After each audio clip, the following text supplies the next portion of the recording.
Hey, I'm back in Portland now after being in Jersey for a couple days, and I am now on to PPM3.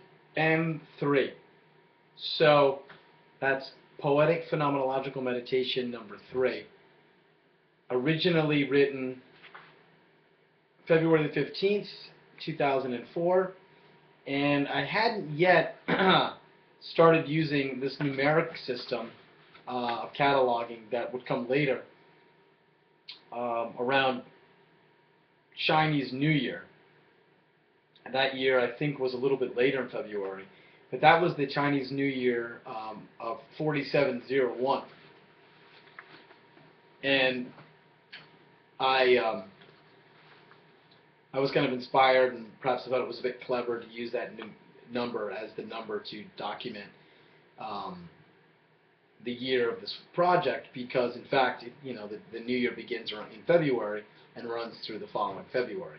So being that the experiment was going February to February, I figured, well, I should document that as 4701. So I'll have to check it, but I suppose that 10 years later we're in year 4711 of the Chinese calendar, and I'll, I guess, document that or check that for tomorrow.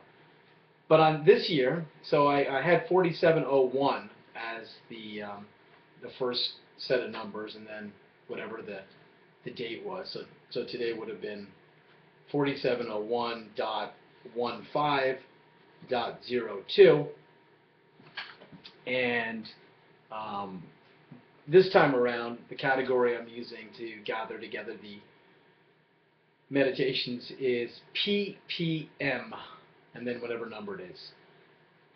PPM standing for Poetic Phenomenological Meditation, which is what I'm doing. So this is the third one, and it was a short one. For whatever reason, it was only 2 paragraphs with a little extra. So here we go.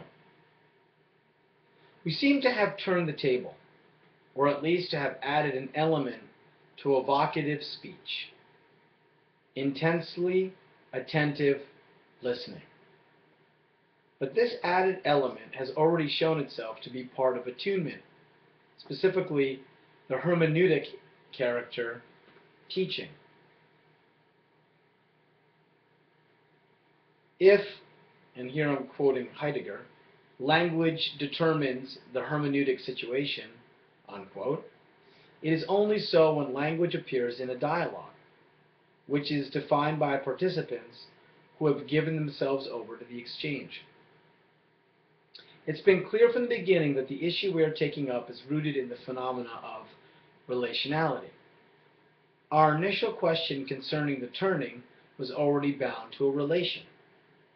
We took for granted the existence of a relationship and made this the matter to be taken up. We take for granted that the human being is thrown into or born into a relational condition, and lives their life always moving within a complex nest of relations. That we are always situated within relations is unquestionable. The matter which has stood before us from the beginning is rather the quality or character of these relations. How is it with these relations? This motivates us. Evocative speech is always already understood to be performed within a relation that we identify as dialogic. This speech that calls or bring forth a gathering. Evocative speech gathers. It can therefore be called an injunction because it performs the act of enjoining. And by enjoining, it directs, prescribes, indeed even imposes an act or conduct. But here we have captured something essential about the turning. It enjoins us towards being, but in so doing it directs us towards one another as speakers and listeners. Evocative speech gathers us together in a dialogue we mutually draw our attention to. Start over. Evocative speech gathers us together, and in dialogue we mutually draw our attention to what is not yet. Thus, the hermeneutic relation is dialogic. And here, quoting Heidegger, that is why we may confidently entrust ourselves to the hidden drift of our language, of our dialogue, as long as we remain inquirers. If you do not mean that we are pumping each other out of curiosity, but rather that we go right on releasing into the open whatever might be said, unquote. But in what sense is evocative speech poetic? Why is teachability communicated through a message of possibility? What is this message? Where did it come from? What is the original source of the enjoining injunction? As a way of responding to these questions, let's return to the exemplary evocative speech, the question, how is it with the nothing? And that was it. It was a short meditation that day. What stands out for me is the move towards, or the emphasis on, evocative speech as having this force or power to gather us together. And I thought it was important that I came back, and I keep coming back to the question about the turning, right? So the turning is the question that was raised in the introduction, which is the paper Turn On, Tune In, Let Learning Happen. And in that introduction, I talk about and explore the question of being turned around to an attunement to being, but really concluding that that turning is one of being turned towards an attentiveness towards what's presencing, or what the matter that stands before us. So it's a kind of heightened perception and awareness and focus on what stands before us. So in that sense, it's phenomenological. It's poetic because the response to that is always conscious of the fact that our perception, thus documented, of what stands before us is always removed, right? So we're in a relationship with being's presencing. Being's presencing emerges in the things that are around us. So our attunement to being's presencing is an attunement towards the way things are appearing to us, our situations, the rooms that we're in, the mood of the room, so on and so forth. But, and here I suppose phenomenology is kind of indebted to Kant, we're always taking up, when we think about our perception and we think about our attunement, we always are really taking up just that, our attunement, the interpretations that we make. And so we're, in a certain sense, removed from being, and we're always going to be apart from being, and that's the ontological difference, if you will. Even though we're part of it, right? So we're part of being's presencing. Our perception of being's presencing takes on a kind of difference or distinction. And that's a very interesting thesis, right? So, because one could argue, but if we're always in being, isn't being's presencing happening with our attunement of being's presencing? That's a kind of a Hegelian move, and I don't know that I take that up. I certainly don't take it up in that way in this, in Being and Learning. But I suppose in the time that I have allotted to me, that I've given to myself, which is about 20 minutes, I would say that that's a very interesting question to think about. And I suppose that where I emphasize throughout the writing that we are always, in some sense, gathered already by being, and that evocative speech is a sort of expression of that more primordial or originary gathering.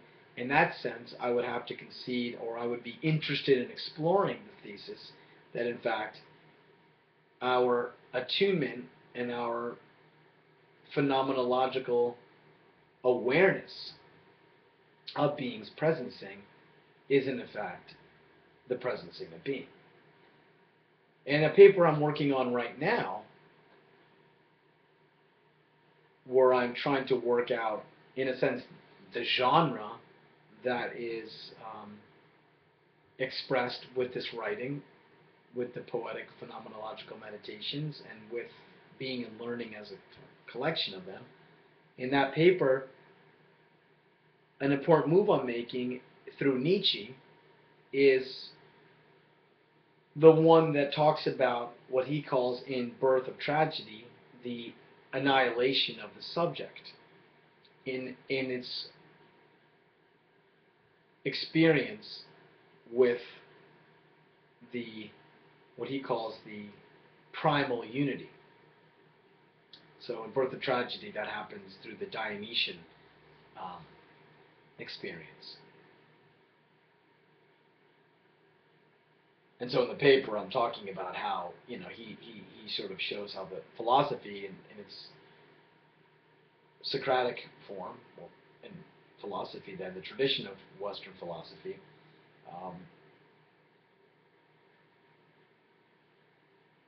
moved away from that experience.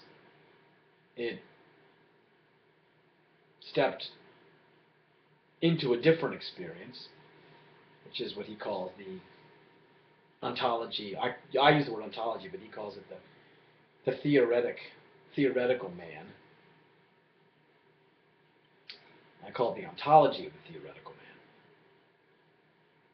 So through Nietzsche, I've been exploring how there is a possibility of not so much a return to this pre-philosophical moment, which it's not historically possible, we can't move in time, but what is possible is an exploration of the direction that Nietzsche's pointing towards when he indicates this other ontological event.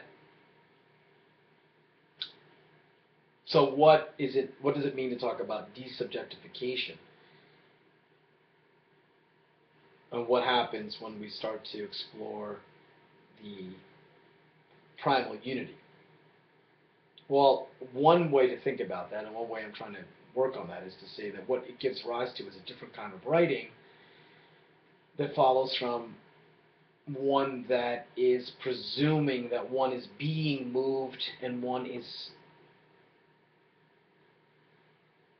recording ideas and languages insofar as one is capturing them, but to them sort of already being there. So here, the simile would be something like you're at a show, musical performance, and you are a taper, meaning you are somebody who has the equipment to record the performance. You have your mic stands, you have your recording device, and you are recording the sounds that are happening during the musical performance, having your microphones focused on the speakers from the stage, but also picking up the sounds of people that are in the crowd. I want to suggest that in a way, desubjectification and the move towards phenomenology in this first way, first philosophy way that I'm trying to explore, which is to say a philosophy of being, that move becomes akin to being a taper or recording a musical performance. One's writing becomes an attempt to document or record the sounds of being. Sounds of being.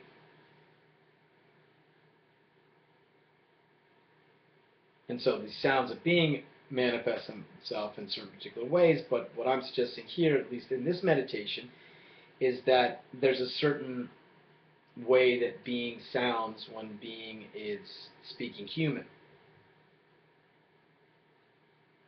Now you could say, well, being is always sounding through human because being is. So then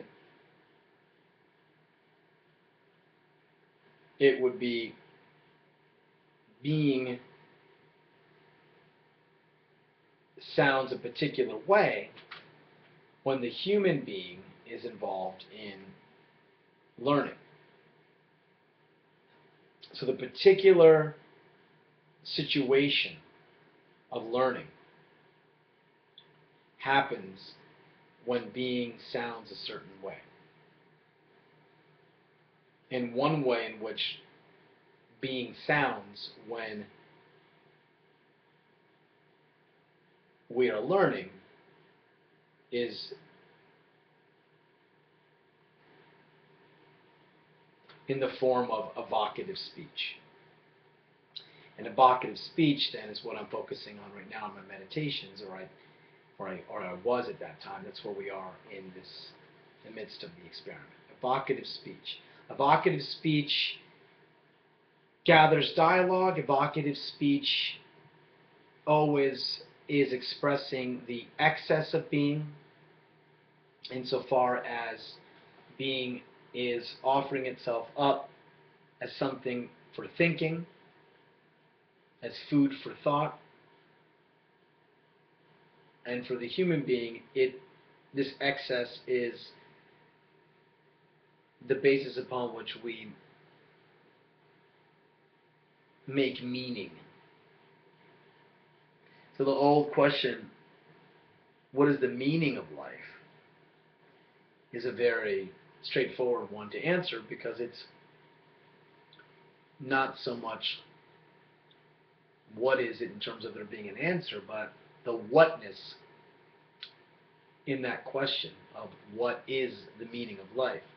The meaning is offered to us as the excess of being. So then when I come back to this question about how is it with the nothing, that's a way of asking that question. How is it with the nothing is, how are you making meaning in your life? What is the meaning that you are making with your life? And meaning making then becomes learning. I think that's where I'm going to end it, with a minute to spare. So that was PPM3, originally 471502.